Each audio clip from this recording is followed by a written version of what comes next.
പ്രായപരിധിയിൽ CPI party കോൺഗ്രസിൽ ഭിന്നത രൂക്ഷമായി എന്ന ചണ്ഡീഗഡിൽ നിന്ന് ഞങ്ങളുടെ പ്രതിനിധി ബൽറാം നെടുങ്ങാടി റിപ്പോർട്ട് ചെയ്യുന്നു.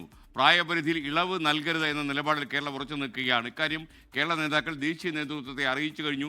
ജനറൽ സെക്രട്ടറി D രാജയ്ക്കൊരു ഇളവ് നൽകണമെന്ന വാദം ചണ്ഡീഗഡിൽ ശക്തമാണെന്നും ബൽറാമിൻ്റെ റിപ്പോർട്ട്. ബൽറാം നെടുങ്ങാടി തത്സമയം ചേരുകയാണ് ചണ്ഡീഗഡിൽ നിന്ന്. Good morning Balram. ശരിക്കും 75 വയസ്സ് തികഞ്ഞാൽ ഇറങ്ങിപ്പോകണം എന്നുള്ളത് പറ്റില്ല എന്നാണോ രാജയുടെ നിലപാട്?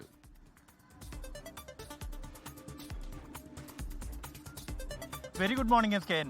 ഈ പ്രായപരിധി ഇത്തവണ പാർട്ടി കോൺഗ്രസ് തുടങ്ങുന്ന ഘട്ടത്തിൽ തന്നെ വലിയൊരു ചർച്ചയായ വിഷയമാണ്. ഇന്ന് ഈ പാർട്ടി കോൺഗ്രസുമായി ബന്ധപ്പെട്ട പ്രതിനിധി ചർച്ചകൾ ആരംഭിക്കുകയാണ്. ഈ ഒരു ഘട്ടത്തിലും ഏറ്റവും സജീവമായി അനൗപചാരികമായ ചർച്ചകൾ നടക്കുന്നത് പ്രായപരിധിയുടെ കാര്യത്തിൽ ഇളവുകൾ വേണോ എന്നുള്ള കാര്യത്തിലാണ്. കേരള ഘടകം എന്തായാലും ഈ വിഷയത്തിൽ പ്രായപരിധിയിൽ ഇളവ് പാടില്ല എന്നും അത് കർശനമായി തന്നെ പാലിക്കേണ്ടതുണ്ട്, ഭരണഘടനയിൽ ഉൾപ്പെടുത്തിയതായതുകൊണ്ട് തന്നെ അത് പാലിക്കാൻ പാർട്ടി അംഗങ്ങൾക്ക് ബാധ്യതയുണ്ട് എന്നുള്ള നിലപാടിലാണ്. അതുകൊണ്ട് തന്നെ D രാജ മാറണം എന്ന ഒരു നിലപാട് തന്നെയാണ് കേരള ഘടകത്തിലെ മഹാഭൂരിപക്ഷം നേതാക്കൾക്കും ഉള്ളത്. ഇക്കാര്യം ഔദ്യോഗികമായി തന്നെ കേരള ഘടകം ദേശീയ നേതാക്കളെ അറിയിച്ചു കഴിഞ്ഞിരിക്കുന്നു എന്നാണ് നമുക്ക് ലഭ്യമായ വിവരം.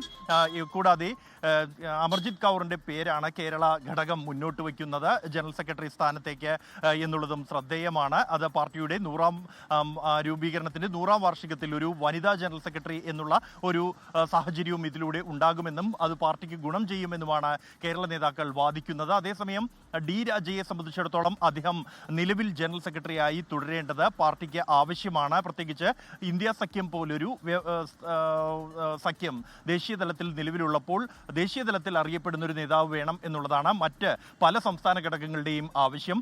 രാജ്യക്ക് ഇളവ് നൽകണം എന്നുള്ളത് തന്നെയാണ് ബീഹാർ, ഉത്തർപ്രദേശ്, ഛത്തീസ്ഗഡ് അടക്കമുള്ള ഘടകങ്ങളിൽ നിന്നുള്ള നേതാക്കൾ അറിയിച്ചിരിക്കുന്നത്. ഒപ്പം തമിഴ്നാടിനെ സംബന്ധിച്ചിടത്തോളം ഇക്കാര്യത്തിൽ 2 നിലപാടുകളും ഉള്ള നേതാക്കൾ തമിഴ്നാട്ടിൽ നിന്നും ഈ പാർട്ടി കോൺഗ്രസിന് എത്തിയിരിക്കുന്നു എന്നുള്ളതും ശ്രദ്ധേയമാണ്.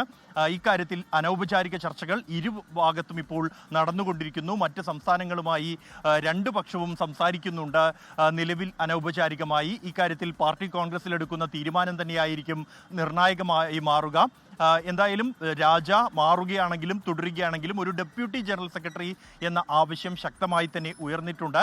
കാരണം ഘട്ടം ഘട്ടമായി പാർട്ടിയുടെ അധികാര കൈമാറ്റം നടപ്പാക്കണം എന്നും അത് കൂടുതൽ ഗുണം നൽകും എന്നുമുള്ള ഒരു അഭിപ്രായം ഭൂരിപക്ഷത്തിനും ഉണ്ട്. അതുകൊണ്ട് തന്നെ രാജ തുടർന്നാലും ഇല്ലെങ്കിലും ഒരു ഡെപ്യൂട്ടി ജനറൽ സെക്രട്ടറിയെ ഈ ഒരു പാർട്ടി കോൺഗ്രസ് തെരഞ്ഞെടുക്കും എന്ന് തന്നെയാണ് ലഭ്യമാകുന്ന വിവരം. SKN.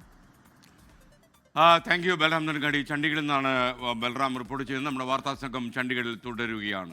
ലോകത്തെവിടെയായാലും ഏത് സമയത്തും 24 വാർത്തകളും ഓഗ്മെന്റഡ് റിയാലിറ്റി പാക്കേജുകളും എക്സ്പ്ലെയിനറുകളും വിശദമായി കാണാൻ ഞങ്ങളുടെ YouTube ചാനൽ നിങ്ങൾക്ക് സബ്സ്ക്രൈബ് ചെയ്യാം.